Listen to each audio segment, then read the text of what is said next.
Well, hey everyone, welcome. Thank you so much for making this space today to think through strategies to foster a culturally responsive music classroom. I am really excited to be having this dialogue with you today, and I ultimately hope that today's conversation sparks your own further learning and integration of culturally responsive teaching in the school year. All right, we're just going to jump straight on in. So I will be kind of monitoring chat time every now and again, just so everyone is aware. Before I formally present myself, I want to start by acknowledging that we're all living through various versions of trauma right now. From the global health pandemic of COVID-19 to the much larger pandemic of racism, including addressing systematic racism and police brutality, which has taken the lives of countless individuals in the Black community. Today's session is going to go beyond speaking solely about educational pedagogies and explores ways which we can ensure that not just our BBIP and BIPOC students can be supported in this type of work, but how we can ensure all of our students are equipped with the tools that they need to become more critically conscious and culturally competent. I invite everyone to take a few moments of silence right now to honor the lives of George Floyd, Breonna Taylor, Eric Garner, Trayvon Martin, Tony McDade, and every other Black life lost due to police brutality, racial injustice, and white supremacy. So we're going to take a few moments here.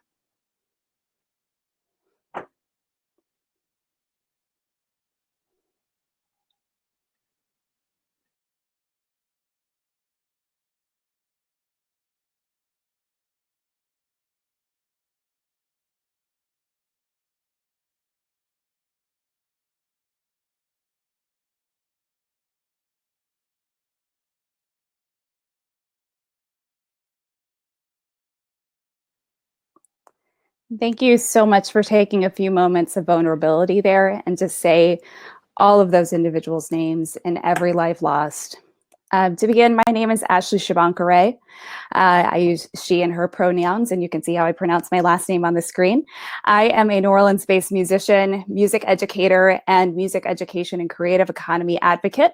By day, I've been serving as the collaborative action strategist for Artist Corps New Orleans, education manager for the New Orleans Jazz Museum, and previously I served as the director of programs and education for Preservation Hall. I also serve as the vice president for the Jazz Education Network, and I am a trombonist and vocalist. I performed alongside Alan Toussaint, Aretha Franklin, recorded with Bedouin Sound Clash, Jimmy Buffett, Teresa Anderson, Big Sam's Funky Nation, and so many more people. I am a former K-8 educator, and for the past 5 years, I've been working with youth incarcerated in juvenile detention centers in New Orleans, as well as students with special needs, including helping creating the world's very first Mardi Gras crew of students with autism spectrum disorder. Now, as we have our time together today, it is very brief, but I'm hoping that this is going to give you a better framework for how to start approaching this work in your classroom. We're going to start today with social agreements and reflection. And we're doing this so we can foster a sense of community among us. We'll be using a reflection activity using the object that you brought with you today. So if you did not bring something, it's okay. Quickly scramble around your room right now. It's okay. I'm not going to look at it. It's just for you to reflect on. And then we're going to spend some time talking about community and culture, followed by a framework of what this style of teaching is, and then how to incorporate it into your classroom. I'll be incorporating my experience into this whole presentation and concepts that you can utilize in your classroom. If you've already begun doing this work, I welcome you to just drop ideas about ways that you've incorporated the concepts that I'm bringing up on today's call in the chat. So please feel free to do so.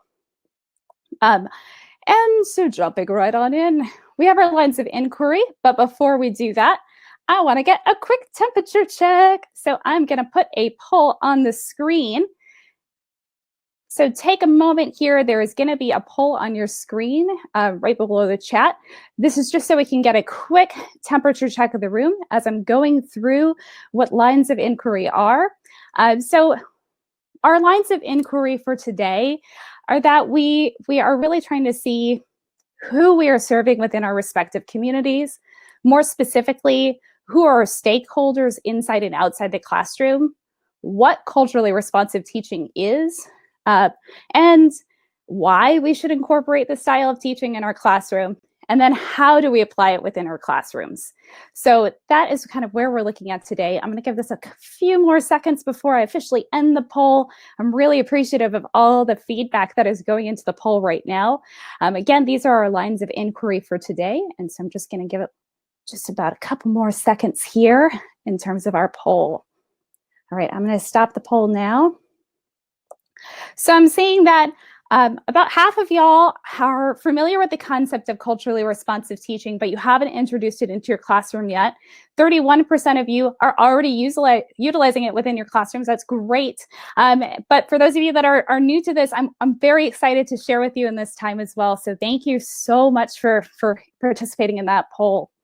All right, so jumping right along. I like to sing to myself during presentations, don't mind me. So social agreements. I've drafted up some social agreements that I want us to use in this space today. Knowing that we're all in different places of doing this type of work, it's really crucial for us to view this as a time to transfer knowledge to one another. I continue to learn about how to incorporate culturally responsive teaching in my work, and I'm going to learn from all of you in my community. You're my community right now. I'm going to learn from all of you right now in today's call. So these social agreements are a way for us to address the different lived experiences that we have all had. If you do have any additional social agreements, please drop them on over in the chat. So our social agreements for today, they include assuming a positive intent, being respectful, leaning into discomfort, removing judgment, being open-minded, leaving our critics at the door, name and or addressing any assumptions that we're bringing into this space. And if you are using the chat today, please use I statements.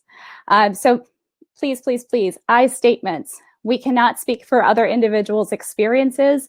And again, if you have any social agreements that you would like to utilize today, please drop them in the chat. It's a really great way for us to engage together and have this space to share with one another. All right. So we're going to jump on into our first focusing activity for today. And as I mentioned on the Facebook group, if you saw that, or if you saw in my presentation summary, you may have seen that I asked you to bring an object. I recognize that probably is a little weird. I can't actually see you. You're just talking to me in the chat. But this is a way for us to center how we're talking about our work today. So I want everyone to take a few moments to reflect upon the object that you brought with you. You don't have to drop this in the chat at all. Let me just be clear about this. Reflect on this on your own. You can write it down. If you want to share it out, you can. But let's focus a little bit and reflect upon the object that we brought with us today, the aspects of our community that our object represents, and then how this object reflects the cultures that exist within our community. I'll say these again. Reflecting a little bit here about what object you brought with you, the aspects of your community your object represents, and then how this object reflects the cultures that exist within your community. I'll share my object while you're still reflecting right now. I brought with me a brass band hat. And I brought this with me in particular. This is really significant. This is my first brass band hat.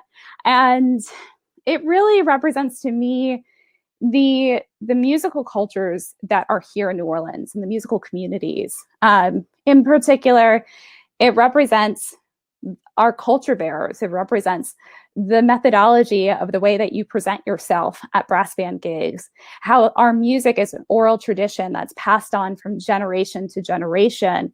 And it reflects specific subsections of our music, brass band music and jazz band music, and the ways that our spirit translates within our community. Music is a very essential part of New Orleans, and being a part of brass band culture has been such a vital part for me to grow and learn here in New Orleans. Now, I want to stress a few things as you continue to reflect here. I'm stressing the words community and culture. So just again, stressing the words here, community and culture. Now, I'm stressing these words in particular because communities can be groups of people, cultures can reflect customs and traditions. So I'm going to give everyone just a second longer, just a few more seconds before we move on and really define what community is. All right, just a few more seconds here. So if you're still reflecting, that's okay. We're going to start moving on a little bit further into our activities today. All right. So I want to start by defining what community actually is. I had us use objects today to think about our communities because I recognize that there are so many intersections that exist within communities. And sometimes it can be extremely overwhelming for us to quantify and identify all the communities that we have. They can be large, but they can also be really niche and tightly intertwined. They often share characteristics, including but not limited to living in the same space, a particular area and its inhabitants, and an overall feeling of fellowship. Now, you might be asking yourself why we're spending some time reflecting on the concept and definition of community. There is a tendency to talk about community based on a very simplistic attribute. Those attributes being our demographic markers like race, age, socioeconomic status, gender. Demographics are only a surface level understanding of community. Communities are people, and those are identifiers of those individuals in your community. So just remember, these are people at the end of the day. And when we think about culturally responsive teaching, it's extremely necessary for us to understand who the individuals are, meaning our students, beyond demographic information, and how we're supporting them with lifelong experiences that will impact them and their communities that they are a part of now and that they will become a part of. They have different backgrounds, cultures, and lived experiences, and we should not be viewing our students in limited scope. Moving on, we are going to go on to yet another reflection activity. Woo, woo, woo. So our next reflection activity today is around culture. Now, you notice how I was stressing the word community and culture at the beginning? There's, again, reasons and intentions here. So I want to know how you define culture and what culture means to you. In this instance, feel free to drop it in the chat. This is a way for us to share our understanding of what culture is. There's no wrong answers right now. I just want to get an understanding and gut check here in terms of how you're defining culture and what it means to you. So take a few moments to reflect here. Use the chat feature on the side. And thank you, Little Kids Rock team, for reminding everyone to use the chat here to answer this question in particular. So go ahead, drop it in the chat, what you're feeling. And so I'm just going to take some more moments here. Oh, I'm really liking some of the answers that are already coming in. Keep them coming. Ooh, some great responses here. I'm seeing shared beliefs and traditions. Tradition seems to be a word coming up a lot. So is customs. Culture being what you do and how you do the things within that community. Ooh, these are great answers. Cultural being, wow, oh, wow, so many answers coming on in here. So I'm trying to keep up with all of them. Beliefs that you follow, music, celebrations, food, language. These are so great, and feel free to keep dropping them into the chat here. A person's beliefs, this is fantastic. The observable aspects of it. Wow, these are such great responses. Thank you so much, everyone, for dropping more in the chat. I really appreciate it. So I'm using this in particular to asking y'all what culture is, because on a very basic level, culture is customs, it's arts, it's social institutions, it's the achievements of particular nations, people, or other social groups. It also can be defined as art or the manifestation of human intellectual achievement. And as all of you are so greatly defining in the chat over here, culture is primarily rooted in behaviors, and it's encompassing attitudes and actions. I am so thrilled to see that I haven't seen anyone say in the chat that it's specific to demographics. And that brings me so much joy that all of us are coming in here with the same understanding of what culture is. because culture is constantly evolving. And thanks to technology, we have an even more dynamic perception of what culture is. I want to caution everyone to a few specific things as it relates to culture. We don't want to reduce cultural groups into any sort of stereotypes. Although some of our cultural groups may share intersections and characteristics, it doesn't mean that those characteristics are by default represented in all members of the group. And feel free to keep dropping ideas in the chat. I'm loving this really free-flowing discussion that is happening in the chat today. All right, I'm going to take a beat and allow everyone to reflect and read this quote that's on the screen.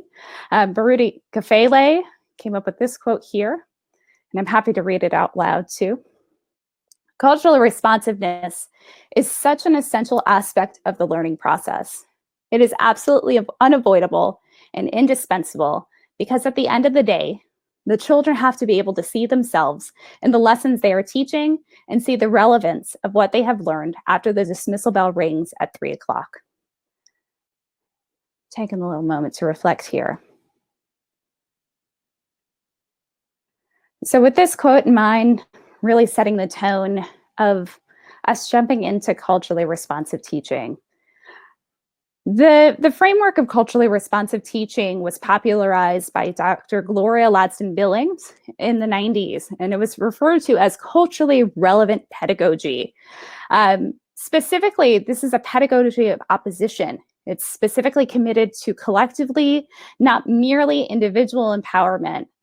She's been conducting research on the effective teachers of Black students, but she has stressed that this style of teaching is not exclusive to our Black and Brown students. Our white students also need to be brought into this process. I'll note that the terminology that Dr. Ladson-Billings defined was that of culturally relevant pedagogy, not culturally responsive teaching. Culturally responsive teaching is a framework developed by Dr. Geneva Gay that focuses on teacher strategies and practices. This approach uses the cultural knowledge, prior experiences, and performance styles of students to make learning more relevant. Now, there are countless others who have expanded upon these concepts, including Django Paris and Zaretta Hammond. While I'm not going to expend extensive time digging into their specific areas and lenses of research, I have included a lot of their works within the handout file. So you'll find some additional resources there. And I hope that you continue a further investigation of this style of teaching. Now, culturally responsive teaching, as presented originally by Dr. Gloria Ladson-Billings, is rooted in 3 major principles. And she structured them in sort of this triangle shape that I have on the screen. This is my best at visualizing this concept. And it was rooted in the following principles. It was student learning, cultural competence, and critical consciousness. These 3 areas need to work together in order to best serve our students through the lens of culturally responsive teaching. Now, these concepts are both for you as the educator and for your students. So I want to stress that as well. It's not solely for your students. It's a mutual exchange. Digging in a little deeper to the concepts that are in this triangle shape here, student learning, previously called academic success, looks at developing our students' academic skills and moving away from a deficit mindset and into a practice that fosters student-centered learning. This is crucial because of the inequities that are faced within our classroom. Cultural competence is often the most misunderstood aspect of culturally responsive teaching. It's about creating an environment in which students can tie their learning to their cultures and their experiences. As I noted earlier, culture and community go beyond demographics. This is a way for students to see themselves in what they're learning and allowing your students to understand different perspectives and to build empathy. This also provides you as an educator with an opportunity for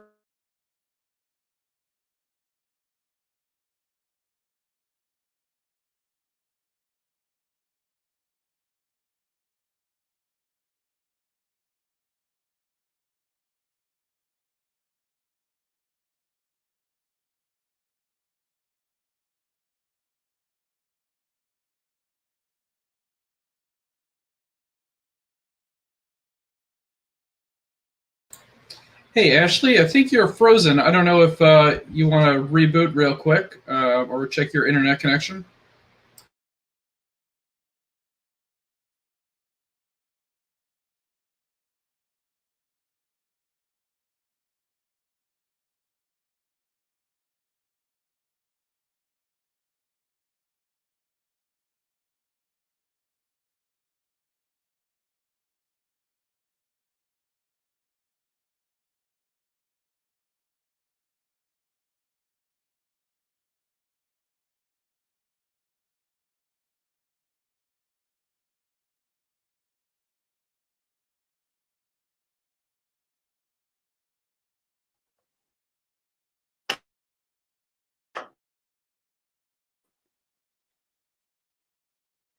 All right, y'all, please, like I had a power outage, everyone's favorite. So please, again, forgive my technical difficulties here. I am now connected to my phone because we had a power outage. So please forgive New Orleans weather right now. And I am going to be continuing on through. We just left off in terms of critical consciousness and about how it is relevant to the now. It is really important. Again, I'm going to go back to this idea of addressing anti-racism in your classroom. It's so important in terms of this context. All right. Now, before we dig into some baselines of the musical aspects of culturally responsive teaching, I just want to provide some kind of baselines here. We all must believe that our students can and must succeed, and we must engage our students during their own learning. As I noted earlier, I view education as a transference of knowledge. And whether I'm working with adults, like in this situation where we're all educators today, or with my students, we have to be fluid in this process and allow for our students to teach us as well. So it is time for another reflection activity. And thank you everyone for being so supportive of me jumping from power outage back to internet on my phone. If things do go out again, I'm going to do my best to reconnect very quickly. All right. So our quick temperature check here is in terms of what is your greatest barrier to a culture, including a culturally responsive teaching in your internet today. So feel free to drop some of these concepts of why, or rather, which kind of concept is your greatest barrier. And if you don't have a barrier right now, that's okay. Feel free to drop that in the chat as well. So feel free to, again, utilize the chat here because my polls are not loading properly with that power outage there. And jump those on in. I'm going to reflect on some of these here. I'm seeing some in terms of language, learning about various culture, time with students, Ashley, performances. Yeah. sorry to interrupt you. Your poll is going live now. Okay. Oh, good. Oh, thank you. Oh, you can also use the poll. So feel free to use the poll in this iteration. I put in some ideas and concepts here, but I am really appreciative of everyone jumping in the chat. Thank you so much. And feel free either to use the chat or the poll. I have some ideas in the poll here as well. And I'm going to take a beat to allow for some reflection. And so I can also catch up on reading some of these. I'm seeing cultural difference, bias, and privilege, it being really overwhelming. I'm also seeing individuals responding to being prepared, being concerned about your personal preparedness to teach more about inclusive musical styles. And I'm going to leave this poll up for a little bit longer. I'm not going to end this right away, so we can jump back into these actual concepts. Now, I am going to kind of address culturally responsive music classrooms and a few subsections here. In particular, the key ways to incorporate being identity and achievement, equity and excellence, and developmental appropriateness. So these are tangible areas to your classroom and ways that you can provide some growth in doing the work. I am going to stop the poll here, and since so many of you are dropping information in the chat, and just kind of quickly touching and reflecting on the poll that I had up, I've seen seeing a lot of you are concerned about your personal preparedness to teach more inclusive musical styles, not having the time to address this in your classroom, not being prepared to teach non-Western styles. A few of you have already noted that you're incorporating concepts of culturally responsive teaching into your music classroom, and that is awesome. Keep at it. So our first areas here, talking about identity.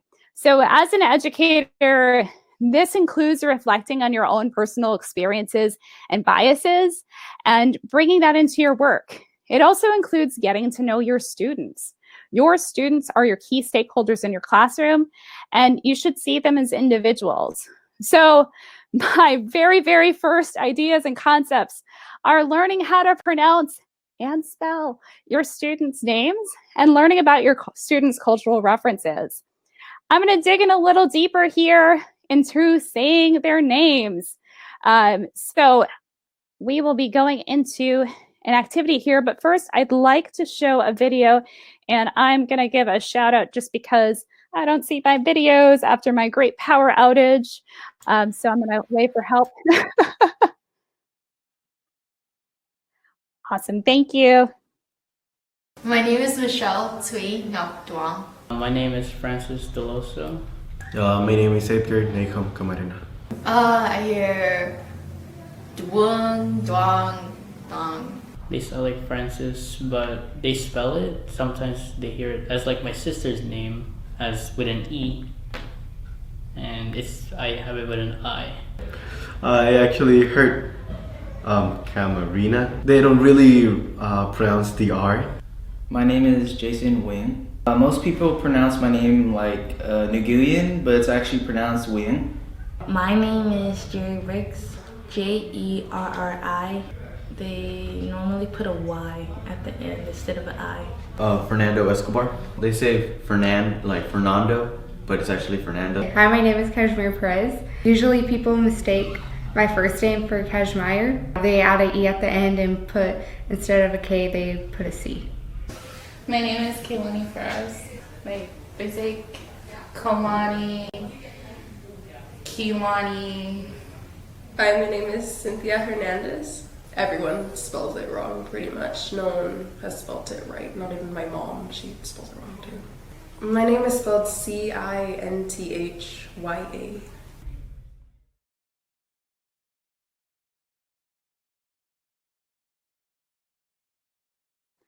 All right, so I think that is a really great kind of area of reflection here in terms of how our students pronounce their names. I can say that not learning how to pronounce and spell your students' names is an everyday form of microaggressions. And speaking from my own personal experience here, I acknowledge the countless time that my teachers didn't learn how to pronounce my name. This still transpires with me today, and I find myself getting so pleasantly surprised when someone actually takes the time and energy in terms of learning how to say my name. This is so crucial to disarming and your learning environment, and also in terms of building trust with your students. So we're going to go and modify a Little Kids Rock based activity that I think a lot of us have had in terms of using Young, Wild, and Free. And I'm going to request assistance again because after that power outage, I don't actually have my video, so please forgive me. So one of the things that we're going to be doing today, I'm going to model the way that you can modify Young, Wild, and Free as a way to do a name exercise at the start of your school year. And let's see, and Warren, if I may get some assistance with video time here. I'll just give it a beat. All right. So let's feel it a little bit. I'm going to model the ways that we're going to do this in our classroom. All right. So you'll see on the screen I have the method in which we're doing this. I'm going to start by modeling. I'm going to be myself and I'm going to be you because I can't hear you, just so you know. My name is Ashley Shabonkare. Ashley Shabankare, and I'm excited to learn with you. Woo! So what we're doing in this exercise is that we're literally having your students say their names. Your classroom repeats it back. You say something you're excited about. Woo! So we're gonna do it, even though I can't hear you. This is gonna be awkward. You're just gonna be saying my name wherever you are right now, but we're gonna do this, okay? We're gonna make it happen. Okay. So ready? We're gonna do it. My name is Ashley Shabankare, and I'm excited to learn with you today. Woo! All right. So that was a little awkward because I was only on my side here and I could only hear myself. But I appreciate everyone jumping on wherever you are right now. But this is just a way that you can start disarming your classroom. I'm spending a lot of time and focusing here, as already I've seen individuals talk about this in the chat. Name pronunciation is so crucial. So please, just think about the way that you're pronouncing your students. I also have in here a reference to pronouncenames.com. I'll just note that not every single name ever is in this website, but it's a way to start allowing yourself to start learning how to pronounce names, and also give yourself a little bit of grace and space, because learning things takes time. I know that it's not going to happen overnight, knowing how many students that we have in our classroom, but just really thinking critically about making sure this is included within our classroom. All right, so jumping right along, and thank you again, everyone, for jumping into that activity. If we're just continuing on identity and achievement, one of the other really big concepts here is asking your students their musical goals. When was the last time that we actually asked our students what their own musical goals are? As it relates to allowing students to be leaders in their own learning, we have to find some space to actually understand the elements of music that they want to learn about. Are they only here to learn songs, or what do they actually like about music or want to grow in terms of music?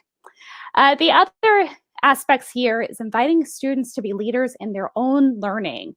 So this concept takes a little bit more work, and it requires us to shift the ways that we think about traditional classrooms and take an approach of community engagement. So on this next slide here, you're going to see that I have a way of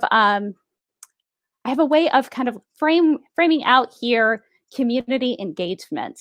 Now, this is one method of community engagement. It's a modified cycle of community engagement, but I've modified it to your classrooms. So I personally like using this approach because this is a way that we really can start engaging and fostering student learning and them empowering themselves in our classrooms. The traditional way of music education and for most teaching sits in this sort of informing space. We are outwardly providing the information to you, kind of in the way that this is happening right now, because right now I'm talking to you, so I'm informing you. And this is a way that we are providing that sort of balanced information. Now, what I'm suggesting that you do is start involving your students in these other aspects here. Consult with your students. Invite some feedback. So this is where your students provide you with information. This goes beyond just the idea of doing evaluation surveys at the end of the year. This is taking in that information right off the bat. Then you want to involve your students. This is where this kind of cycle back and forth here. And you want to ensure that the feedback that they've given you, the information that they've given you is being reflected. It's going back and forth in this exchange. You'll see in Collaborate, this is partnering with the public. In this case, our public is our students, but in some ways it can represent our community. We'll get to that a little bit later. It's co-creating, it's co-producing. And then the final stage of this sort of process is implementing community solutions. This is where we're starting to look more like a circle and less like these jagged lines here on the screen. So how does this look in practice? In some ways that you can do this. Survey your students. And when I say survey your students, don't just say, what do you think about this? Rank it on a scale of 1 to 5, because that's not going to be a vital way to actually encompass this style of learning and this style of reflection. Instead, you should ask questions like, what are your favorite musical genres? Or what are the areas of interest that you have in this classroom? Providing that space for open-ended questions as well as check boxes too. Also allow your students the opportunity to share information about their lives and culture. I think, as we've all noticed during this time frame of being socially distant and away from our physical classrooms, we've all noticed how much our students need social time. So make it a point to start allowing for that time for sharing. I recognize that all of us are starting at much different places at the start of the school year, but creating that space so that our students can reconnect with one another on a social level and then jumping into classes. The other pieces of this is internalize this information that they share with you and reflect it back in your curriculum. So this goes beyond your song choices. Include music history, music theory, ear training. This isn't a one-time exchange here, but this is a way that we can inform our curriculum on a more consistent level. And most importantly, don't make this a one-time experience. Continue involving your students in the learning process. It's a continuous exchange throughout the whole course of the school year. I'll note that in practice, I'm going to kind of connect this back to my work in working with juvenile detention centers and also establishing a Mardi Gras crew of all students with autism.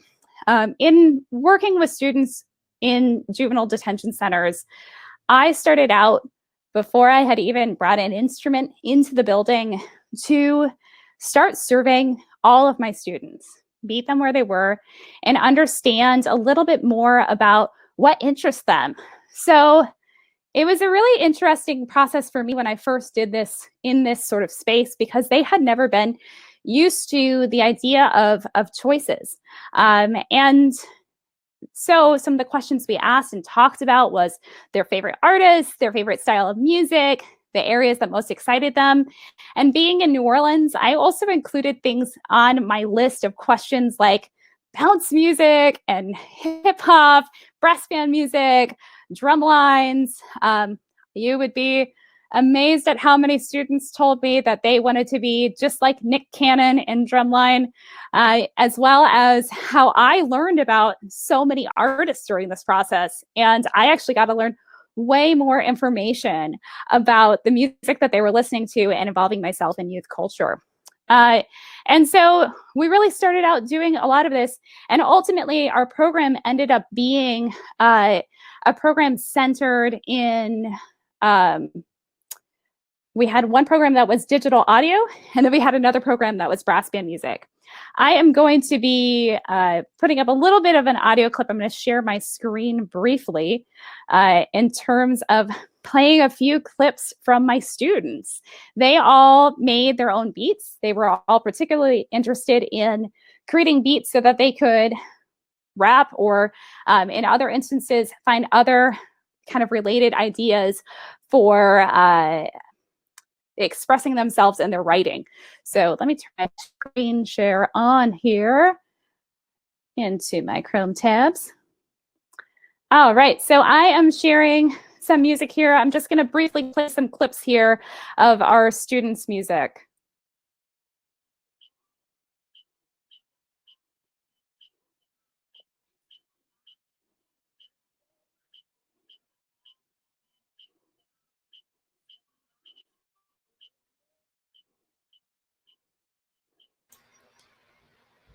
Ashley, I'm not sure anybody can hear that. I know I can't just yet, so cool. That's okay. I don't know if we want to try a different way. Well, you know what? I will just drop this link in the chat. So if you want to go and look at this later, that would be awesome. I'm going to drop this in the chat. So thank you for acknowledging that. I'm glad that this is Technology Learning City today. I'm going to drop in the chat some of our students' music that they created, and these are just a few samples of what they created. And so feel free to listen to that later on. You don't have to listen to that right now in terms of what's going on. And for some reason, I cannot, where's my presentation? Okay, there it is. Okay, So anyways, I'm sorry that those sound clips didn't play today, but as it related to our students with autism, and hopefully this example will play, we also did something very similar with our students. The way that we ended up with the name Stomp Troopers was because our students wanted to be just like Stomp. And I know that Ollie is going to be doing 2 presentations on Stomp style percussion tomorrow and Friday. So check those out if you can. And our students also love Stomp Troopers. And because we were marching in our science fiction parade, we ultimately ended up with this very interesting combination of things because that's what the students wanted to learn about. We incorporated art, we learned how to do costume making, and then they asked for a brass band to be with them and learning about brass band music. So Warren, if you don't mind pulling up, thank you. So we're gonna air this video just so y'all see a quick sample of what this looked like.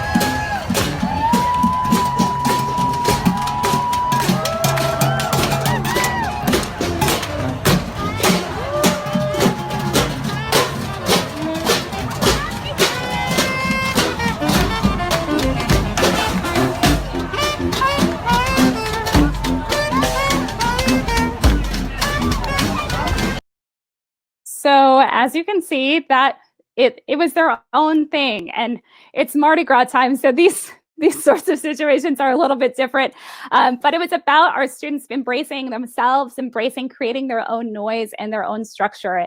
And it was really beautiful to watch our students grow during this time, especially because we engaged them in the process. All right, so I'm going to jump on a little bit further here. I recognize that we technically only have like 17 minutes together. Oh my gosh.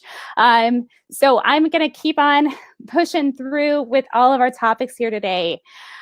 So the other aspects of identity and achievement is validating your students by embracing their culture. So when you validate your student, you are validating your students when you include their repertoire and their practice. And if you ignore their goals, you are creating conflict in your own classroom. So like we don't want to create this moment. And I meant to say we as the collective we, not just you being threatening. So I just wanted to clarify that statement there. We are bridging the gap between our home and school life and integrating a wider variety of music. So again, examples from my teaching in terms of embracing my students' culture is that brass bands are our modern band. And in New Orleans, so many schools that I've worked with have focused on marching band, but they don't provide the opportunity for students to connect with the music that's synonymous with New Orleans. So I've worked to bring these types of programs back to schools in New Orleans, and as have many of my colleagues here in New Orleans. And this has been a way for us to reconnect with the traditions that are associated here. And it also ties right on back to my brass band hat. In us being able to pass down these oral traditions from generation to generation. Some additional notes here in terms of identity and achievement. Don't make modern band and popular music and also non-Western music a novelty. Include this in your classroom frequently. And also, when music from outside the Western canon is reserved for specific performances during certain times of the year, you're perpetuating this idea that it's not important for your students to incorporate your students' culture and that their culture doesn't carry weight. All right, jumping on into equity and excellence. So we don't always talk about the access and equity that needs to be developed in music education. So as I'm sure that many of you saw when we pivoted online and transferred into the space of online teaching, many of our students didn't have access to technology, whether it was internet access or physical access to a computer or their instruments. So as we're looking into this file, we have to find some ways to allow our students to perform and create virtually to create some emotional connections here. We've talked a lot over these many months about social emotional learning. So it's finding an opportunity and space for your students to perform and create. And also thinking about more sustainable options and alternatives to the large ensemble structure. I'll say it's not our job to fix every systematic issue that exists within education, but we can do our part to mitigate these challenges. So think about using DAWs, like Soundtrap. In my case, I was using Ableton. I prefer to use Ableton, but you could also use Logic, you can use GarageBand, and think about what your students have access to. So find some other platforms for your students to use some creative expression. Incorporate regional or local heritage. This is a really great thing to do in your classroom. I keep bringing up New Orleans because this is my experience, but find some of your regional cultural aspects or your local aspects and start infusing them into your classroom. And then, you don't have to stick with traditional ensembles. No one ever told you that this is a written rule. So remember when I said I incorporated brass bands in my teaching and we did some stomp style like percussion? You can do your own thing. Also think about expanding your repertoire. So ask yourself a few questions here. Am I teaching the same songs year after year? Am I focusing only on the teachings of certain subsections of our community? For example, am I only including the works of white male composers? And if so, why am I only focusing on these ideas? And so think about incorporating other composers. It's really important for you to provide your students with the why you're teaching these types of songs and then relating it back to how it's relevant to them. Some really important things to note here. You need to choose relevant materials in your classroom and reevaluate what music you're using constantly. You need to avoid stereotypical music selections. I know that a lot of information as it relates to Black minstrel style of music. This has been brought up a lot on Facebook and social media, but there are already so many organizations and websites that are addressing this type of work. I just want to give a shout out to Decolonizing the Music Room for being a leader in this area. So just putting that out there. And I did drop some resources in the files and the handout, so it's a way for you to dig in there. And I'm just trying to breeze through these next sections so we can allow for some time for questions because I'm really seeing everyone's using the chat. This is really great. Developmental appropriateness. So we have to take into account what our students' learning styles are. So what are their learning styles? Don't just teach reading the notes on the page, but promote ear training from an early age. I know that this is a key tenet of modern band, but I'm specifically bringing this up in the ways that we approach more Western Eurocentric approaches to music education. In New Orleans, this is like base level where we start. We all start with ear training. We all start with sort of these oral exercises here. So I'm putting that out there to say, this is a really cool opportunity in this time of social distancing to start incorporating more of these concepts. I also want to note that we shouldn't assume that there's a one size all fits all. Oh my gosh, I'm tripping over my words right now. One size fits all approach to music education. So get to know your students and their learning needs. And it's worth noting that a one size fits all approach, it's a microaggression in its own right, and it perpetuates traditional methods of music education. You can also start using modern band as an outlet to address things like history, theory, and technology. In my classroom, in my programs, we used to start by having a song as a hook and reflection for our classroom, and then digging in deeper to the lenses that we were going to be doing for that day. It kind of looked like this, a little bit of chaos here, but we started with a song, which led into our focus and skills in our grade level, then into our activities, place in history and academic extensions, and then continued learning. So I'm trying to breeze through these sections here to allow for some time for questions.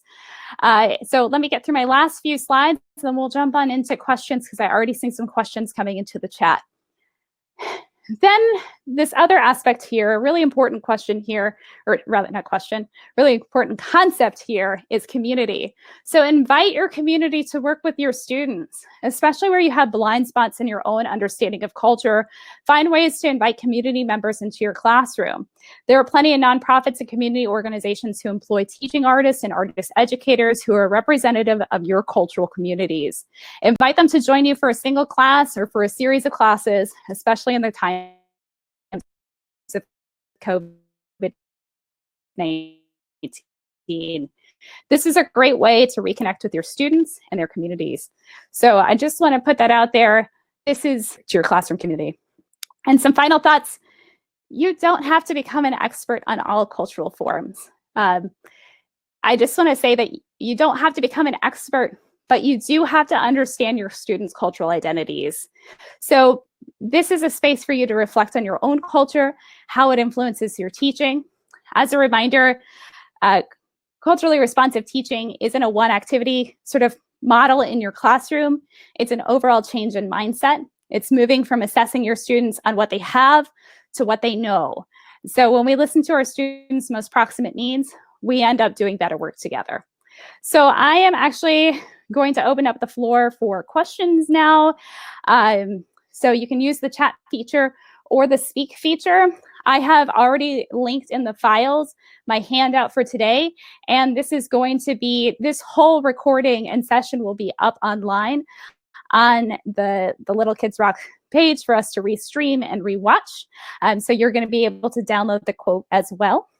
So I will jump on in with questions. I'm trying to review some questions here and make some space for that as well. So I see a question here from Erica in terms of giving an example of that flow chart, being more specific of what that would look like. So an example I would use here would be, I was teaching third graders New Orleans R&B. So I would start out with a song in particular, like "You Talk Too Much." And we would use that song to then address I'm going to go back to this slide so we can talk this through and we can visualize this together. So we would use "You Talk Too Much." Our focus on this was not only on performance, but we were also focused on the social emotional elements of this song. So our students would talk about, what were the aspects of the song that really spoke to them. Again, this was grade level, third grade, so we were learning how to perform the song. We were learning how to analyze the lyrics here, and we were also learning the song by ear. Eventually, we incorporated more elements like using boom whackers to have students do pitched exercises. And then we learned about this song's place in history, and so digging in a little bit deeper about how it fit in the context of New Orleans, digging in on the academic side to history, and New Orleans history in particular. New Orleans has Louisiana history in 3rd and 8th grade. So this is a way for us to connect it back. And then our continued learning involved learning more songs around that same time in canon. All right. I see a question here that just popped up. Do you have any suggestions? So Amanda asks, do you have any suggestions for learning the culture of your students? I teach elementary school and have a large Egyptian population. I'm not sure how to meaningfully and respectfully learn about their culture as opposed to just looking up Egyptian culture in general. This is a really great opportunity to engage your parents. Your students might not be able to articulate some of the same things that their parents might. So this is a really great time to start bringing in that outside community. When we think about community for schools, we also have to think about our parents being a part of this process. So engaging your parents, asking them about it, having assignments where your parents are involved in providing a little piece of culture, but doing it in a way that's non-threatening and isn't a value judgment. I will say that we can reflect on this a little bit further, and I will dig in a little bit deeper about what that looks like via the chat, just trying to get to as many questions as possible here. All right. David asks, I'm wondering how to do the same when we bring our nonprofit mentors into pre-K classrooms. They are very shy and hard to crack. Yes, pre-K classrooms can be very shy and hard to crack. I will say that some of these same concepts can apply. It looks a little bit different in an elementary school classroom versus teenage populations. And I say that because our kindergartners and our pre-kindergartners are really starting to come into their own and learn in terms of learning about their culture and their community. So this is a way for us to start introducing these concepts to them. As it relates to nonprofits and nonprofits coming into the fold, work with your nonprofits to discuss about what your students are learning, where they're at currently, and engage them in the process of that learning cycle. That is something that I used to do all the time. Is I would love having conversations with teachers about where their students are, what their learning needs were, and ways that we needed to connect back what we were doing in a nonprofit sense to their physical classrooms. I'm hoping that answers a little bit of your questions. Are there any additional questions here? Ooh, this is a really big question. I want to respond to Carlos's question of how do you respond to the effects of trauma in your classroom?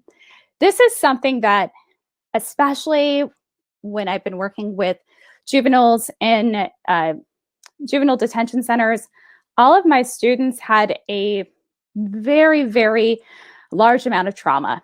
All of my students had IEPs, but they also had generational trauma, situational trauma, various other intersections of trauma that really compounded on one another and became a part of our classroom. And so we often started out our classes with saying, and this is, of course, a distinct situation here, but we would start our classes by saying, we just want to see where everyone is at right now. We would do a temperature check, do a little gut check, kind of in the same way that we did today, and see if our class needed to be more rooted in therapy or if our class needed to be more rooted in performance, because it made a difference for our day.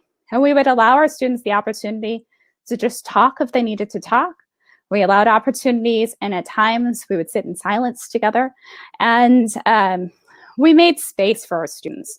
So the big thing in terms of responding to the effects of trauma, there are so many ways that you can do this and go about this. I think I would need a little bit more information in terms of the age groups that you're working with to better articulate how to address the effects of trauma in your music classroom. But I hope that's a nice starting point in terms of ways that I've done this sort of methodology in my classroom.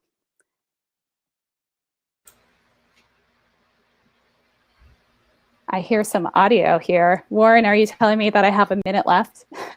Yes, Ashley, I was just going to remind everybody that in the offers is our session evaluation as we're kind of closing up. And as Ashley mentioned, in the files section, you can see a PDF that she has shared as well. So, but yes, we just have about a minute left. So any final questions, please hop on in. So I just want to say again, check out the offers tab and the additional resources in the files here. So that's where you're going to see the handout and some additional resources. This whole presentation is going to be available to rewatch. I do want to say, for those of you that have continued questions on here, I am going to host a Zoom next Tuesday, July 21st at either 5 p.m. Central or 6 p.m. Central time, most likely 5 p.m. Central time, to allow for some time for reflection with everyone in this room, because I recognize an hour is not enough time to talk about culturally responsive teaching. So if you would like to join me next Tuesday for time to have conversations about this topic, please email me. My email address is on the screen, and I'm about to drop it right in the chat. It is also on the handout, so please feel free to reach out to me. I can be found on Instagram, on Facebook, on LinkedIn, whatever your preference is. And I really am so appreciative of everyone making this space today to have these conversations. I am so appreciative of the dialogues that were taking place here in the chats today. And let's see if there's any final kind of questions here. So for those final questions, if you want to hold on to those questions or email them to me or join me on Tuesday, please be my guest. Again, join the community. There is the Little Kids Rock Facebook group. There's also the Virtual Modern Band Summit Facebook group. So join those groups. And I hope to see you next Tuesday. Thank you again, everyone, for your time today. And I really look forward to hearing more about ways that you're incorporating this type of work into your classroom. Thanks, y'all. Appreciate it.